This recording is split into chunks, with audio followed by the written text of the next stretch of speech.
बोला था? लोकसभा का कार्यकाल एवं सांसदों के विशेषाधिकार, ये बोला था। आज आप लिखिएगा संसद सदस्यों के वेतन भत्ते।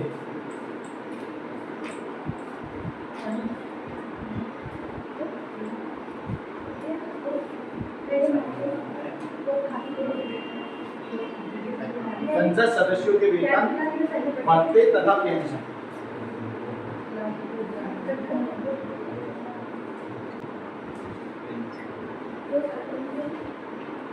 लिखिएगा, देखो हेडिंग बनाओ, संसद सदस्यों के वेतन भत्ते तथा पेंशन। इसके अंतर्गत लिखिएगा इस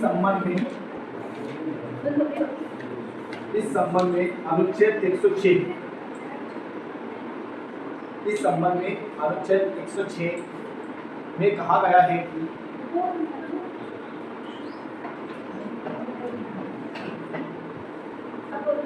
लिखिए, इस संबंध में संविधान के अनुच्छेद 106 में कहा गया है कि संसद के प्रत्येक सदन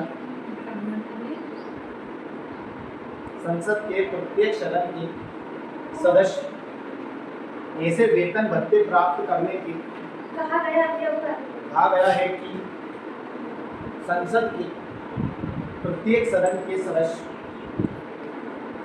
ऐसे वेतन भत्ते प्राप्त करने की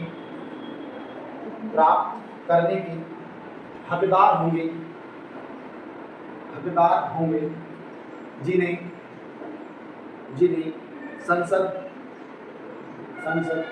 समय समय पर निर्धारित करे। देख, लोकसभा सदस्यों का वेतन बढ़ाने, प्रधानमंत्री का वेतन बढ़ाने, राष्ट्रपति उपराष्ट्रपति का वेतन बढ़ाने की शक्ति किसके पास है? संसद के पास। किसके पास है? संसद के पास। वहीं मुख्यमंत्री, विधायकों, इनकी सैलरी बढ़ाने की शक्ति किसके पास है? उस राज्य के विधानमंडल के पास। जैसे मध्य प्रदेश है, तो मध्य प्रदेश की सीएम की सैलरी या विधायकों की सैलरी कितनी रहेगी? ये उस राज्य के विधायकों, यानी जहाँ विधानसभा लगती है उन विधायकों पर निर्भर करता है, यानी जिसे अपन विधानसभा कहते हैं। इसी प्रकार मान लो उत्तर प्रदेश के हर राज्य के विधायकों की सैलरी अलग अलग हो सकती है, परंतु लोकसभा के सदस्यों की, चाहे वो किसी भी राज्य में हो, सभी की सैलरी समान रहेगी। जैसे राष्ट्रपति की वर्तमान सैलरी कितनी है? 5 लाख रुपये। कितनी है? 5 लाख रुपये पर मंथ तो आती है, बेसिक सैलरी। उसके बाद अन्य वेतन भत्ते भी उन्हें प्राप्त होते हैं। ठीक है, आवास सुविधा मिलती है, पेट्रोल डीजल, खाना पीना, उनकी फैमिली का एजुकेशन, टोटल चीजें फ्री रहती है। ठीक, सभी फ्री रहता है ना। फोन बिल, कॉलिंग बिल, जो टोटल सभी फ्री रहता है। सर एक बार बन जाए तो उसके बाद भी नहीं, फिर वो पूर्व राष्ट्रपति जैसे तो इतनी सुविधाएं कम कर देते हैं, उनको पेंशन मिलती रहती है। जैसे अपने देश के राष्ट्रपति बने थे APJ अब्दुल कलाम, उनके पास उन्होंने कुछ नहीं दिया, जो भी उनकी सैलरी आती थी, कुछ भी आता था, वो सब दान धर्म करते थे। उनके पास लगभग 2,500 से 3,000 पुस्तकें थी। कितनी थी? 2,500 से 3,000 पुस्तक। उसके अलावा उनके पास कोई रुपये नहीं। बहुत ऐसे महान व्यक्ति भी हुए जो मात्र रुपयों के लिए काम नहीं किया, बल्कि अपने नाम और अपने कौशल योग्यता के अनुसार उन्होंने कार्य। ठीक है, लिखो वेतन भत्तों के अतिरिक्त, आगे लिखा वेतन भत्तों के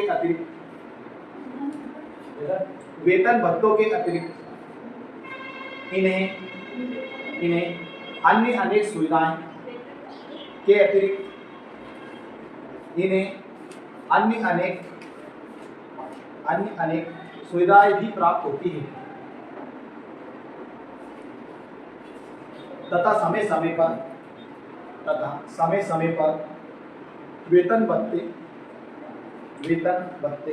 तथा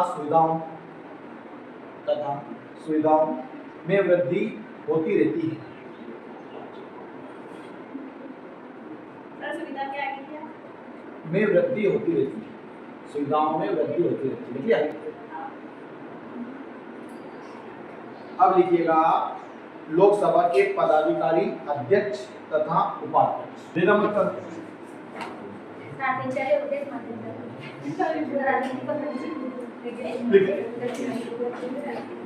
हेडिंग बनाना लोकसभा के पदाधिकारी, इसमें कौन बनाएंगे? लोकसभा अध्यक्ष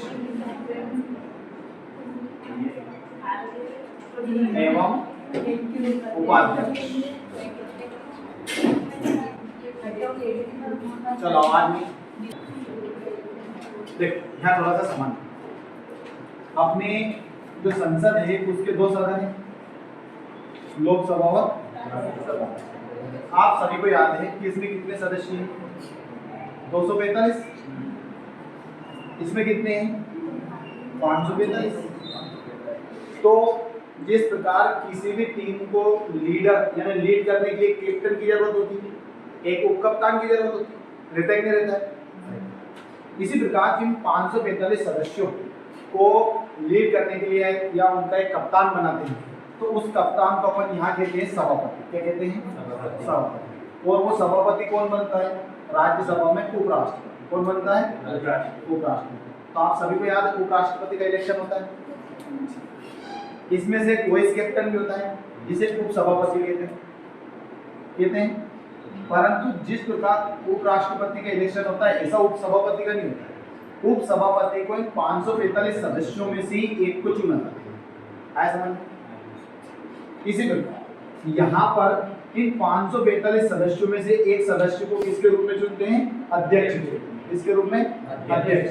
और एक चुनते हैं उपाध्यक्ष के रूप में। आया समझ में आया? ठीक है, तो किस प्रकार चुनेंगे वो अपन लिखते हैं।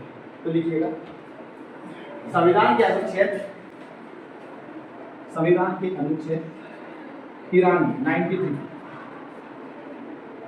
संविधान के अनुच्छेद 93 के अनुसार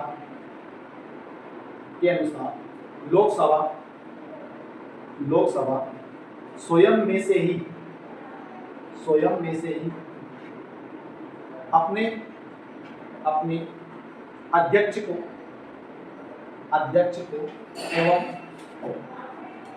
एवं उपाध्यक्ष को चुनती है, यानी उसका निर्वाचन करती है। ठीक है, यहाँ ध्यान और देना, थोड़ा सा और बता देता हूँ। कभी राष्ट्रपति अपना इस्तीफा देता है तो किसे देगा? उपराष्ट्रपति। किसको देगा? उपराष्ट्रपति। और उपराष्ट्रपति अपना इस्तीफा किसको देगा? राष्ट्रपति। सर्वोच्च न्यायालय का न्यायाधीश, सर्वोच्च न्यायालय में जो न्यायाधीश होते हैं वो किसे देते हैं? सीजीआई किसे देते हैं? राष्ट्रपति। किसको देते हैं? राष्ट्रपति।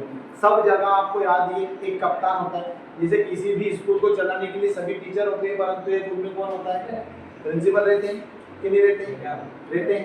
तो उसी प्रकार सभी जगह एक कैप्टन होता है, वाइस कैप्टन होता है। तो भारत के कैप्टन राष्ट्रपति, वाइस कैप्टन उपराष्ट्रपति। ऐसा समझ? मंत्रियों में देखें तो प्रधानमंत्री कैप्टन हो जाएगा और उसके अन्य मंत्री उसकी टीम हो जाएगी।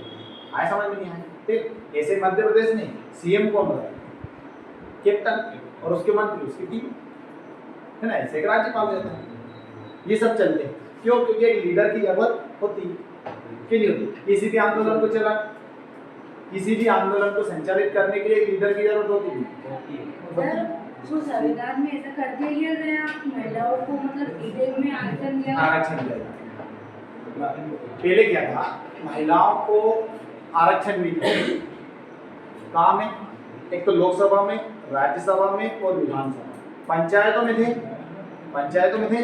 आपको याद है कि इस बार हमारे गांव की पंचायत महिला सीट आई, जैसे हमारे गांव की इस बार आई, है ना? दाखला बतानी है कि तो इस तरह 33% आरक्षण थे। कहाँ पर? पंचायत में। और पंचायतों की शक्ति किसके पास है? उस राज्य के सरकार के पास, यानी मुख्यमंत्री जो रहते हैं। ठीक है, मतलब उस राज्य की विधानसभा के पास, ना कि संसद के पास। तो अब संसद में यानी लोकसभा में और राज्यों की विधानसभा मतलब जहाँ विधायक बनते हैं, सांसद जहाँ पर लोकसभा सदस्य और राज्यसभा सदस्य, उनमें 1/3 सदस्य महिला रहेगी, यानी 100 है तो 33 महिला रहेगी। और ना मिले तो लाना पड़ेगा। वो तो फिर निर्भर रहेगा। बहुत सारे लीडर हैं अपने देश के, बहुत दिक्कत नहीं। देखो आज भी आप सभी को याद है, महिलाएं अगर इलेक्शन जीतती है तो शासन कौन करता है? उसका पति। गांव में सरपंच अगर महिला बनती है तो भी काम किससे करवाते हैं आप? पति से। धीरे धीरे लेकिन महिलाओं को भागीदारी होनी चाहिए। जैसे आप सभी का केवल डाउट रहता है सर आरक्षण क्यों? क्योंकि अपने प्रस्ताव में जब हम पढ़ते हैं तो उसमें सामाजिक, आर्थिक और राजनीतिक बात की गई है। और लोकतंत्र का अर्थ क्या होता है? सबकी भागीदारी। क्या होता है? सबकी भागीदारी। ऐसा नहीं कि कुछ लोग, चुनिंदा लोग या हर बार सरकार में चुनते रहे। गरीब वर्ग या आदिवासी वर्ग या हरिजन वर्ग, एसटी वर्ग, सभी की भागीदारी होना। ऐसा नहीं कि आपके पास पैसे हैं क्यों लाभ मिल जाए। लोकतंत्र में फायदा है कि गांव में जो एसटी वर्ग है जिसके पास इतनी संपत्ति नहीं है कि वो कभी भी राजा बन जाए, फिर भी आज दिन वो चुनाव जीतते क्योंकि वहाँ मान लो एसटी सीट है तो एसटी सीट में तो एसटी सीट के रहेंगे, वही तो बनेगा उनमें से। नहीं ऐसा है ना? अगर मान लो जनरल सीट ही रहती, हमें से जनरल रहती, तो क्या उनको कभी भागीदारी बनी? उनकी भागीदारी नहीं। लोकतंत्र का ये फायदा है। लोकतंत्र के कुछ नुकसान भी, लोकतंत्र के फायदे ज्यादा है। वर्तमान में भारत एक लोकतांत्रिक देश है, तो स्वाभाविक सी बात है यहाँ तो लोगों को लाभ मिल रहा है, परंतु सरकार की तानाशाही बढ़ सकती है जब, जैसे मान लो अगर उदाहरण के लिए बात करें, हालांकि चीन और रशिया जैसे देशों में लोकतंत्र नहीं है, वो साम्यवादी सरकार है, तो सरकार तानाशाही पे रहती। तो वहां पर अब उन्होंने यूक्रेन पे युद्ध छेड़ा, अब कौन हटाएं? अगर अपने देश में जैसे इंदिरा गांधी थी, इंदिरा गांधी ने आपातकाल लगा दी, तानाशाही की, तो अगले 5 साल बाद चुनाव। हाँ, ये लोकतंत्र। लोकतंत्र में अब जैसे डोनाल्ड ट्रंप, अमेरिका में ये ट्रेंड है सामान्यतः कि 2 बार से ज्यादा कोई राष्ट्रपति बनते हैं, ट्रेंड है, मतलब संविधान में लिखा हुआ है, 1951 के समथिंग लिखवाया था वहां पर कि कोई भी व्यक्ति 2 बार से ज्यादा राष्ट्रपति नहीं बन सकता, और सामान्यतः सभी 2 बार राष्ट्रपति रहे, लेकिन डोनाल्ड ट्रंप नहीं रहे, एक बार ही। सर वहाँ पे कैसे बनते हैं फिर राष्ट्रपति? वहाँ इलेक्शन होता है, इलेक्शन होते हैं, और कितने वर्ष के लिए बनते हैं? 4 साल। 4 साल के लिए। 4 साल। वहाँ पर लगभग 2 साल पहले तो चुनाव प्रक्रिया शुरू हो जाती, और वहाँ पर जाना जो लीप वर्ष होते हैं उसमें इलेक्शन होते हैं। वहाँ जैसे 2020 में थे, अब 24 में होंगे, 28 में होंगे, 32, 36 ऐसे होते हैं। देखिए इसके अंतर्गत क्या लिखा आपने? चुनती है यदि अध्यक्ष तथा उपाध्यक्ष, यदि अध्यक्ष तथा उपाध्यक्ष लोकसभा के सदस्य न रहे तो, लोकसभा के सदस्य न रहे तो उन्हें अपना पद छोड़ना पड़ेगा। ये याद रख लोगे कि अध्यक्ष अपना त्याग पत्र लिखित में किसको देगा? उपाध्यक्ष को, और उपाध्यक्ष किसको देगा? अध्यक्ष। ठीक, परीक्षा में प्रश्न बन जाते हैं, ऑब्जेक्टिव टाइप परीक्षा जो आप देते हैं कॉम्पिटिशन, उसमें कि लोकसभा अध्यक्ष अपना इस्तीफा किसे देते हैं, तो ऑप्शन में देते हैं उपाध्यक्ष को, प्रधानमंत्री को, राष्ट्रपति को, उपराष्ट्रपति को। तो आप हो सकता है कि राष्ट्रपति लगा क्या, ये ज्यादा प्रधानमंत्री लगा क्या, अगर याद रहेगा तो अपन ये परीक्षा प्रश्न बनते हैं। सामान्यतः अगर आप कॉम्पिटिशन परीक्षाओं में ध्यान देते हो तो जो मैं पढ़ा रहा हूँ उसमें से लगभग 5 क्वेश्चन अगर पॉलिटी उसमें है ऑप्शन आएंगे तो आएंगे, लगभग 10 क्वेश्चन से ज्यादा तो एमपीपीएससी में आएंगे। एमपीपीएससी में 10 क्वेश्चन आना बहुत बड़ी। और अगर मान लो उसमें यूपी में 10, यानी जो मैंने आपको आयोग रहेंगे 10 आयोग है, 16 आयोग है वैसे तो पीएससी में, और अपने इसमें 4-5 है उसमें से पढ़ा दिया तो वो लगे 15 क्वेश्चन का वेटेज है। आगे अध्यक्ष तथा उपाध्यक्ष, हाँ ये बहुत बड़ा है ना, परीक्षा में प्रश्न बनेंगे। अध्यक्ष तथा उपाध्यक्ष अपने पद से हटाए भी जा सकते हैं,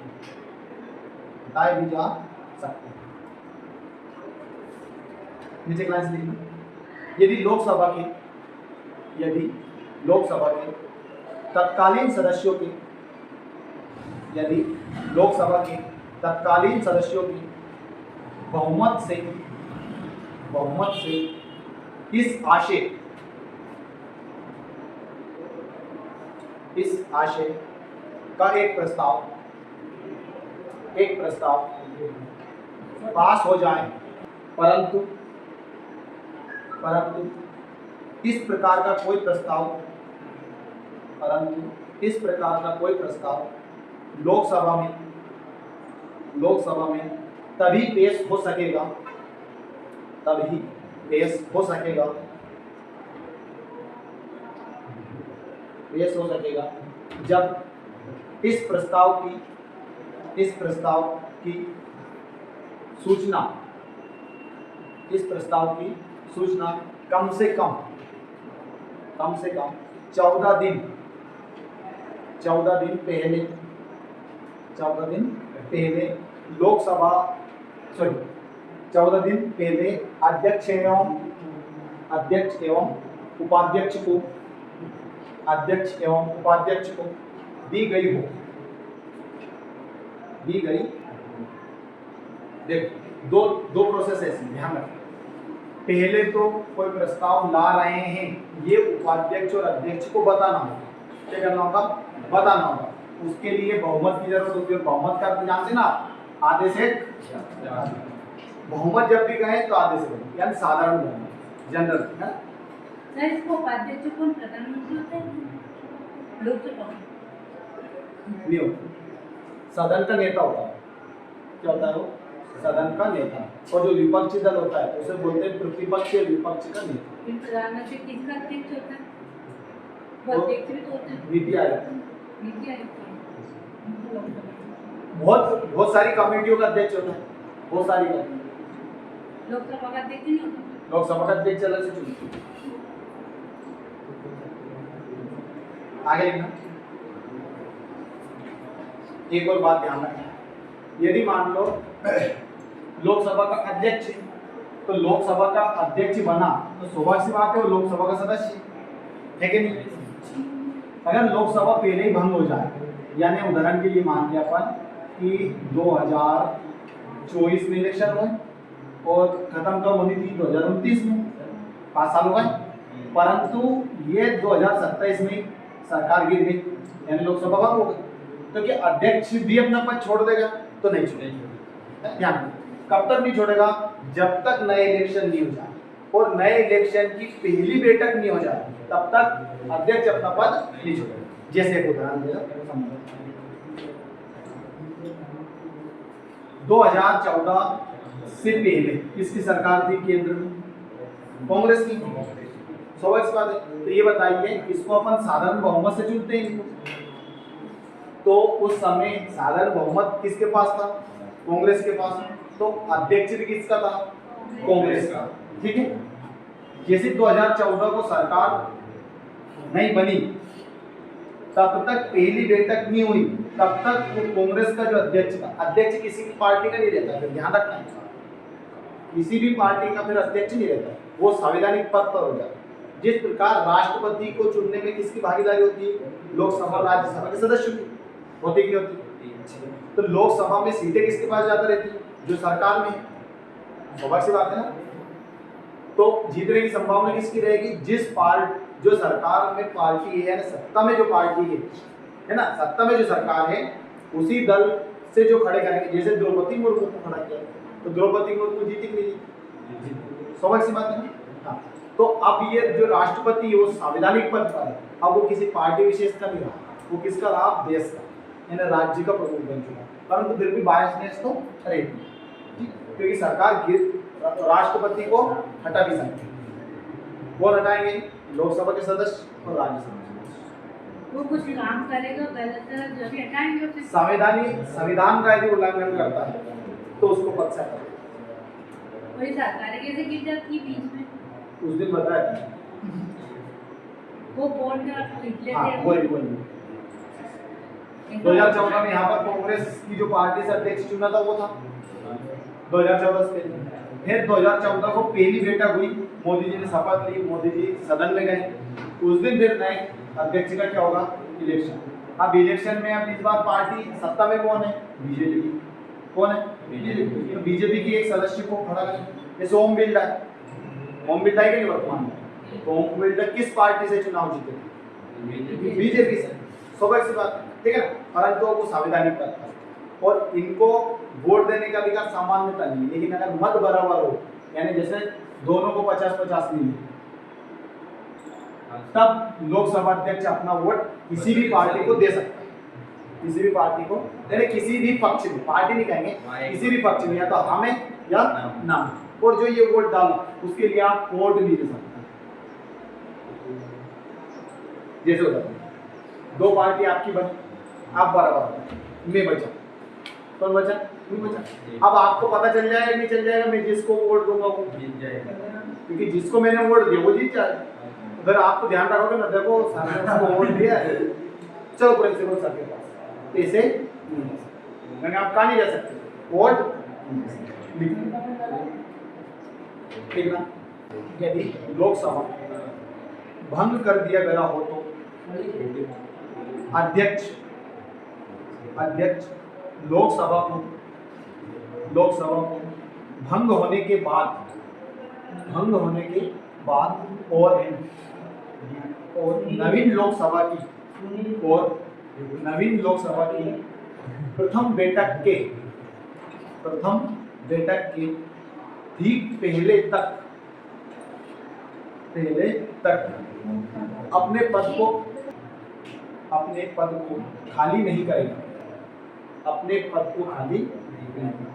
आगे समझ में जो मैंने बात बताई थी, चाहे लोकसभा भंग हो जाए या लोकसभा का कार्यकाल पूरा हो जाए, जब तक अगली लोकसभा नहीं बनेगी, यानी अब जो ओम बिरला जी ये कब तक रहेंगे? जब तक 2024 के नए इलेक्शन नहीं हो जाए और पहली बैठक संपन्न हो। आए समझ में? फिर अगर सर्वमति से वापस इनको चुन लिया जाता है तो चुन लिया जाता है, कोई दिक्कत नहीं। ठीक, अब इसमें और कुछ रहेगा मैं देख लेता हूँ, लिखिए गए लोकसभा के कार्य, ध्यान देकर देखो। मुख्य रूप से लोकसभा का अध्यक्षता कौन करेगा? अध्यक्ष। क्या भी अध्यक्ष बाहर गया हो तो कौन करेगा? उपाध्यक्ष। यदि दोनों ही नहीं है, कौन नहीं हो? दोनों। तो ये जो 545 सदस्य हैं, कितने? 545, इनमें से एक नए को चुन लेंगे अस्थायी रूप से, जब तक ये दोनों है ना। तो लिख लो वो लाइन, ये जो मैं आपको बोलता हूँ इन पे ध्यान दिया करो, यही परीक्षा में लिख देना, इसके ज्यादा नंबर मिलेंगे और आपको यही याद रहेगा, मेरा यही मान। आपको जो मैं लिखवा रहा ये तो नाम मात्र का रिवीजन, नाम मात्र का है, जितना आप सुनते हो वही आपको ज्यादा याद है। फिर आपको याद हो तो जब ऋषि मुनि शिक्षा देते थे तो मात्र सुनते थे, लिखते थे, उससे आपकी मानसिक क्षमता बढ़ती थी। अब लिखने लगा क्या? ऐसा नहीं, इंटरेस्ट से कोई पिक्चर आपको एक बार में याद रह जाती, क्योंकि आपका ध्यान पूरा कहाँ है।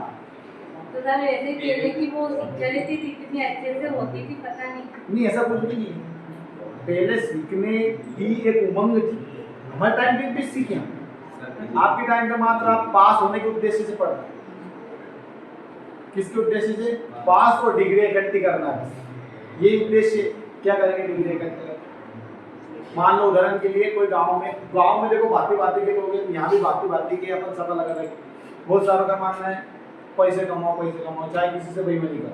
अब उसकी औलाद ही ठीक नहीं लगे, सब पंगे लगा देते, क्यों नहीं लगा? तो इसके लिए कहावत है, पूत कपूत क्यों धन संचय और पूत सपूत क्यों धन संचय। अगर पुत्र खराब है तो भी धन इकट्ठा करने की जरूरत नहीं, सब पंगे लगा देगा, है ना। और अगर पुत्र अच्छा है तो भी धन इकट्ठा करने की जरूरत नहीं, कमा के खा ले। आया समझ में? शर्मा जी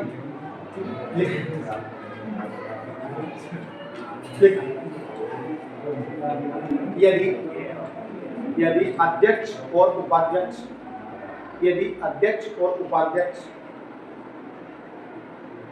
दोनों के स्थान रिक्त हो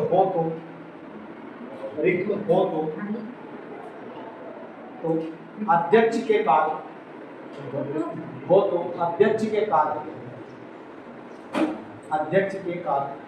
लोकसभा के उस सदस्य द्वारा किए जाएंगे जिसे राष्ट्रपति इस पद हेतु नियुक्त करे। ठीक।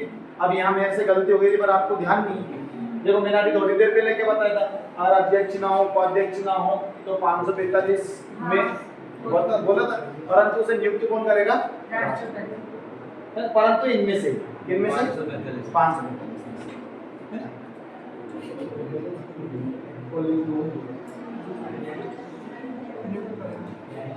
राष्ट्रपति स्वयं चुन लेगा मतलब? राष्ट्रपति के पास रिकमेंडेशन भेजेंगे।